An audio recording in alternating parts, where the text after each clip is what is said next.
Avec un grand homme, héros de cette soirée, Pape, félicitations pour cette deuxième étoile remportée. Vous étiez déjà champion d'Afrique en 2021 et là, avec ce but exceptionnel, racontez-nous toute l'émotion de ce match et de ce but. Bah, beaucoup d'émotions, beaucoup d'émotions. C'était un match compliqué ici au Maroc, face à une bonne équipe et leur 12e homme. Donc voilà. Moussa Niakhaté qui arrive. Avec la coupe en plus. Bah, venez, venez Moussa, venez. Je viens pas les mains vides. Qu'est-ce que t'as? Toc toc toc. Qu'est-ce qu'il y a dans mon dos? Oh là là là là là là là. Ah, Oh non, non. C'est la vraie. Oh, attends, je l'embrasse.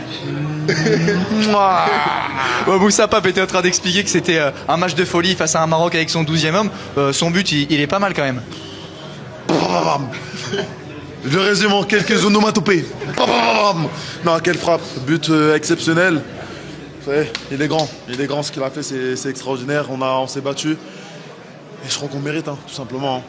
Ça a été un match quand même irrationnel. Racontez-nous messieurs ce qui se passe en cette fin de rencontre avec Pape Thiaw qui semble vous dire de rentrer au vestiaire. Qu'est-ce qui s'est passé? Racontez-nous.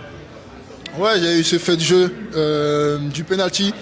Mais voilà, on est resté concentré, on a décidé de revenir sur le terrain.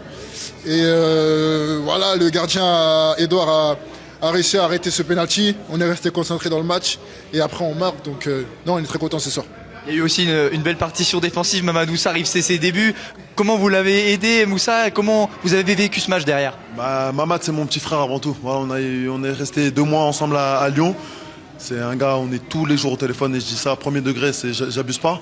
Donc c'était très facile, je lui ai un peu parlé avant le match. Je lui ai dit, joue comme tu sais faire. Nous, on va être concentrés, on sait faire les choses. On savait qu'on allait défendre, on savait que tout le monde comptait sur nous. C'est vrai qu'en l'absence de Koulish, je sais que les cadres ils m'ont regardé, ils m'ont dit Moussa, c'est à toi de prendre les rênes.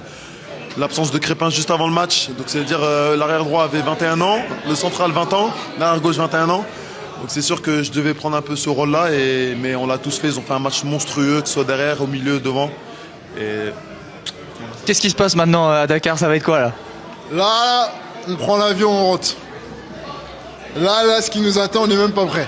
Je pense qu'on ne peut pas te dire ce qui va se passer parce que nous-mêmes, on sera choqués. Ça va être exceptionnel. Mais Dakar, on arrive. On sait que vous allez bien nous accueillir. Et ça, vous allez toucher aussi. On dirait le crâne à Ruben. Allez, merci messieurs.